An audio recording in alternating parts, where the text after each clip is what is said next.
So I've been asked how I found my way around in the Tour Divide, how to keep my electronics charged up, how to use my Garmin. And if you've ever been, on that last bar on your cell phone when you're almost out of juice and you get into that kind of panic mode, I certainly didn't want to put myself into that situation. So what I'm going to do is I'm going to go over what electronics I took with me, and then I'm going to go over how I kept them charged up. So of course I had a cell phone with me. I had Ride with GPS on there as a backup, and I had my point of interest maps on there. I used a Garmin 530 as my primary navigation source. I also had a Garmin InReach, which I never used for navigation. I could have if I needed to in a pinch, but this was primarily for that SOS button in case I ran into trouble. And also, from a tracking standpoint, it's the InReach that the Dot Watcher site and Spot Tracker and those things are using as your check-in. So I had to keep that charged up. But this actually has a ridiculously long battery life if you're not using it for navigation, but you still have to charge it up. And I had a GoPro to keep that charged up.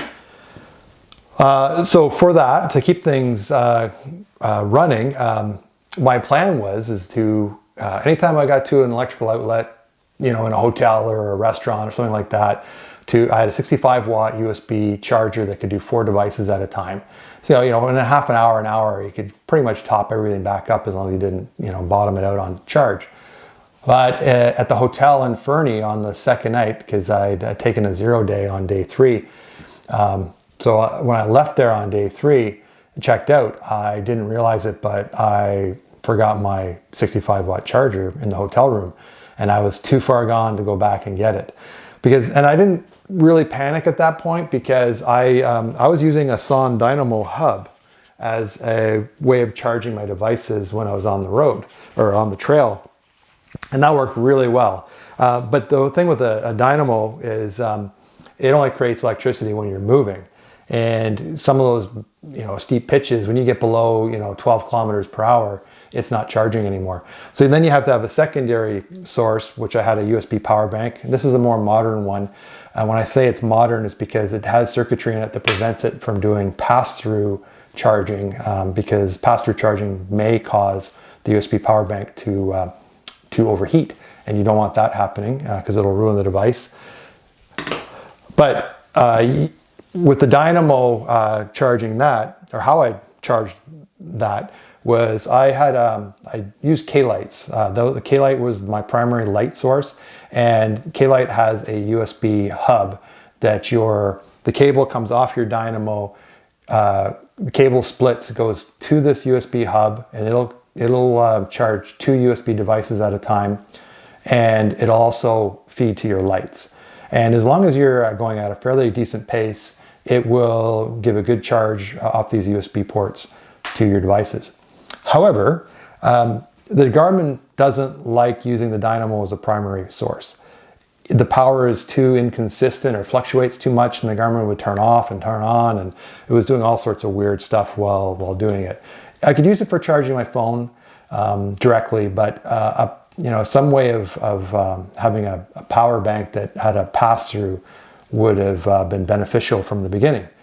But as I got further down the trail, I was Chris Miss was helping me out, because if we stopped at a hotel, he had a charger that could take a couple extra devices. So I'd top up with that, but I didn't want to rely on Chris for everything, and charging off the Dynamo exclusively on the ride, eventually you're going to bottom out. You're going to run out of energy or charge on your devices. But when we got to Sealy Lake, I went to a hardware store, and they only had one USB power bank. It didn't have any real details on it. It's not a very big one. I think it's 10,000 milliamps. But the accident, a happy accident happened, as I found that this actually can do pass-through charging. It was old enough that it would do pass-through charging, which was great because I could plug my Dynamo directly into this, keep this topped up, and then when this was topped up, I could also charge my Garmin, I could charge my InReach, my phone, or the other USB power bank. So that was a really happy accident that happened along the way. Getting back to a question that I was also asked was about, do you need a Dynamo, or could you get by on just USB power banks? Knowing what I know now, and with the battery technology being as good as it is and light technology being as good as it is, if you're not planning on riding at night, I think if you had two large USB power banks, maybe even a third one if you're really worried, you could do the divide on battery. But in my case, I have the Dynamo, and I'm so glad I did, because I would have been in trouble trying to keep my devices charged, especially if you lose navigation, you're in trouble. But it just worked out with finding that the one that does pass through. I'm glad I have that now. I was able to keep everything topped up and going.